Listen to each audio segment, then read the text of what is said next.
पूरी दुनिया में अपनी पकड़ बना चुके इस्लाम धर्म के बारे में आप सभी जानते होंगे, लेकिन क्या आपको इस धर्म की असली सच्चाई पता है? क्या आपको ये मालूम है कि इस्लाम धर्म में की जाने वाली चीजें आखिर क्यों होती हैं?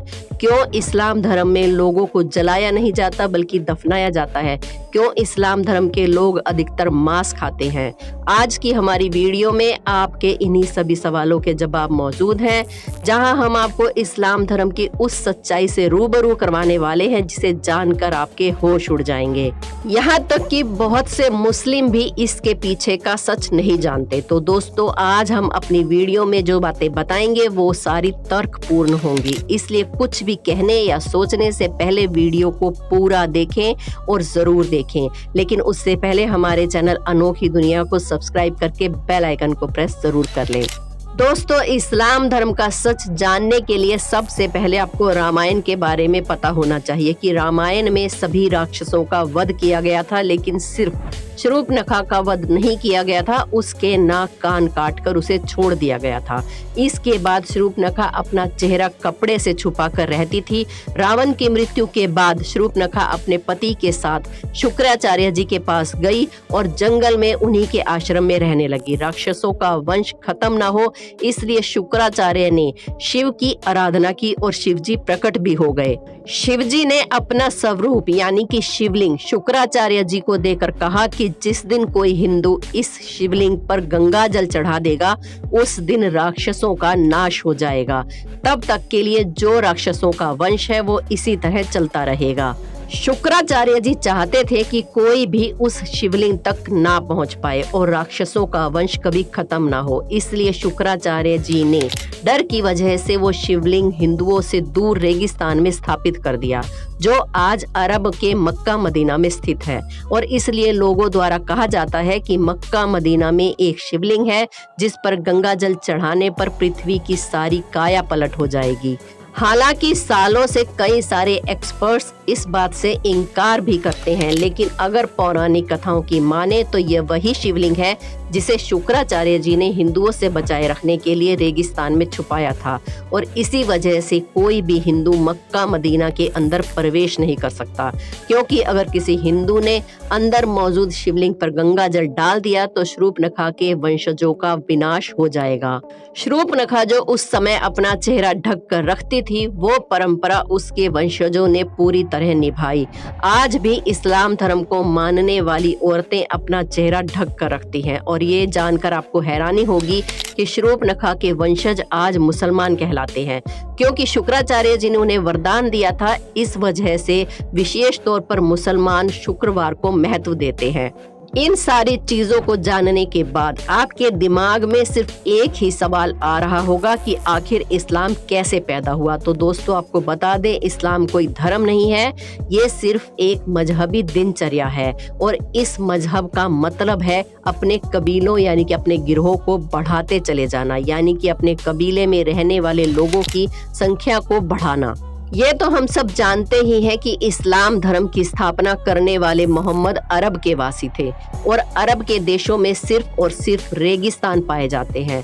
वहाँ जंगल तो छोड़िए, हरियाली भी नहीं होती, लेकिन वहाँ पर मुश्किल से इक्का दुक्का ही कोई पेड़ पौधे नजर आते हैं। और इसी वजह से वहाँ पर लोगों के मरने के बाद उन्हें जलाने के लिए लकड़ियाँ ना होने के कारण मृत शरीर को जमीन में दफना दिया जाता है। अब रेगिस्तान में हरियाली तो होती नहीं है और हरियाली के बिना पृथ्वी की कल्पना करना भी मुश्किल है। इंसान तो हरियाली के बिना रह ही नहीं सकता।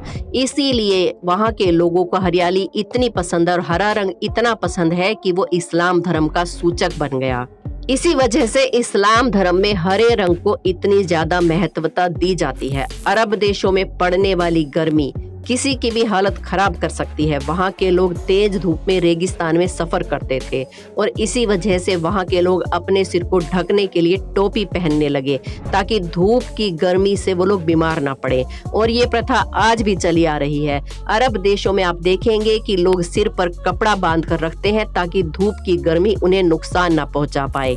अरब के देशों में पानी की बहुत ज्यादा कमी देखने को मिलती है। ऐसे में लिंग यानी कि मूत्र मार्ग को साफ करने में पानी खराब ना हो, इसलिए यहाँ के मजहब के लोग अपना खतना करने लगे। दोस्तों, खतना यानी कि प्राइवेट पार्ट होता है जो इंसान का, उसके आगे के हिस्से को थोड़ा सा काट दिया जाता है और ये चीज आज तक चली आ रही है। सब लोग एक ही कबीले में खाना बदोश होते थे, इसलिए आपस में भाई बहन की निकाह कर देते थे। उन्हें शादी करने के लिए कहीं दूर रिश्ता ढूंढने की जरूरत नहीं होती थी। हाँ, वो लोग शादी करने से पहले इस बात को जरूर ध्यान रखते थे कि जिसके साथ वो शादी कर रहे हैं उसका सगा भाई या बहन ना हो। अगर कोई चाचा या मामा वगैरह का लड़का हो या लड़की हो तो उसके साथ ये लोग आराम से शादी कर देते थे। बस शर्त ये होती थी कि जिस शख्स की इस्लाम धर्म में शादी होती थी उसका जन्म एक ही माँ की कोख से ना हुआ हो। अगर बात करें वहाँ के खान पान की, तो हम जानते हैं कि अरब देशों में सिर्फ रेगिस्तान के अलावा कुछ भी देखने को नहीं मिलता, इसलिए वहाँ खेती बाड़ी करना या फिर फल पौधे उगाना तो असंभव है। इसी वजह से वहाँ के लोग जानवरों को मारकर खाने लगे और अपना भोजन बनाने लगे और वही परंपरा आज तक चली आ रही है। भले ही आज हर जगह गेहूं, चावल, फल, फ्रूट पहुंच सकते हैं, लेकिन फिर भी इस्लाम धर्म के ज्यादातर लोग पुराने समय की तरह आज भी जानवरों को मारकर खाना ही पसंद करते हैं। हालांकि पहले के समय में लोगों को ये पता था कि किसी भी जीव को मारना अच्छी बात नहीं होती, इसलिए वो अपनी भूख मिटाने के लिए किसी भी जानवर को जब मारते थे तो उसे कुर्बानी का नाम देते थे। जब जानवर की कुर्बानी दी जाती थी तो उस वक्त अल्लाह को याद कर लिया जाता था ताकि जानवर की मौत का पाप उनके सिर पर ना लगे। ये चीज धीरे धीरे बढ़ती गई और एक प्रथा के रूप में बदल गई। अब इसे दुनिया भर के लोग त्योहार के रूप में मनाते हैं और जानवरों की कुर्बानी देते हैं। लेकिन कुछ लोग ऐसे भी हैं जो इन सब चीजों के बारे में नहीं सोचते और किसी भी जानवर को खाने में बिल्कुल भी संकोच नहीं करते। अब ये बात तो आप जानते ही हैं कि रेगिस्तानी इलाके में मूर्ति वगैरह बनाने के लिए मिट्टी नहीं मिलती, इसलिए इसकी वजह से उन्होंने मूर्ति पूजा को अपने कबीले से यानी कि अपने मजहब से खारिज ही कर दिया। कबीले का एक जगह से दूसरी जगह लगातार आना जाना रहता था, इसलिए वो लोग कम बर्तन रखते थे और एक ही थाली में 4-5 लोग बैठकर खा लेते थे। मुसलमान के कबीलों की संख्या को अधिक से अधिक बढ़ाया जा सके, इसलिए कबीले में एक आदमी को 4 शादियां करने की इजाजत थी। अब अगर इन सारी बातों पर गौर किया जाए तो इससे एक चीज साफ हो जाती है कि इस्लाम कोई धर्म नहीं है बल्कि एक कबीला है जिसे सिर्फ जनसंख्या बढ़ाने के लिए बनाया गया है और उसके जो नियम हैं वो इनके सिद्धांत नहीं है बल्कि उनकी दिनचर्या है। जैसा भी वातावरण इन्हें मिला उसी हिसाब से इन लोगों ने जीना शुरू कर दिया और आज भी वातावरण और आसपास का माहौल बदलने के बावजूद भी ये लोग उसी तरह से अपनी जिंदगी बिता रहे हैं। दोस्तों, ये सारी बातें जो हमने आपको बताई, अगर इन सब बातों को वैज्ञानिक या फिर तर्क संगत रूप से देखा जाए तो ये सब सच है। अब हमारे बहुत से मुसलमान भाई बहनों को ये सारी बातें सुनकर बुरा लग रहा होगा कि हम उनके धर्म के बारे में इस तरह से क्यों कह रहे हैं, पर दोस्तों हमारा इरादा किसी के धर्म को ठेस पहुंचाना नहीं है, बल्कि हम तो आपके सामने कुछ ऐसे फैक्ट रख रहे हैं जो पूरी तरह से लॉजिकल हैं और आप इन सब पर गौर करेंगे तो समझ जाएंगे कि हम जो कह रहे हैं वो वाकई में सच हो सकता है। और इन सब से ज्यादा हैरान करने वाली बात यह है कि इस्लाम धर्म को मानने वाले लोग खुद भी ये नहीं जानते कि वो इस तरह की सोच क्यों रखते हैं। दोस्तों, वीडियो को एक लाइक जरूर करें। इसी तरह की इंटरेस्टिंग वीडियोस देखते रहने के लिए हमारे YouTube परिवार से जुड़े रहिए और अनोखी दुनिया को सब्सक्राइब करके बेल आइकन को प्रेस करना बिल्कुल भी ना भूलें। मिलते हैं एक और नई वीडियो में।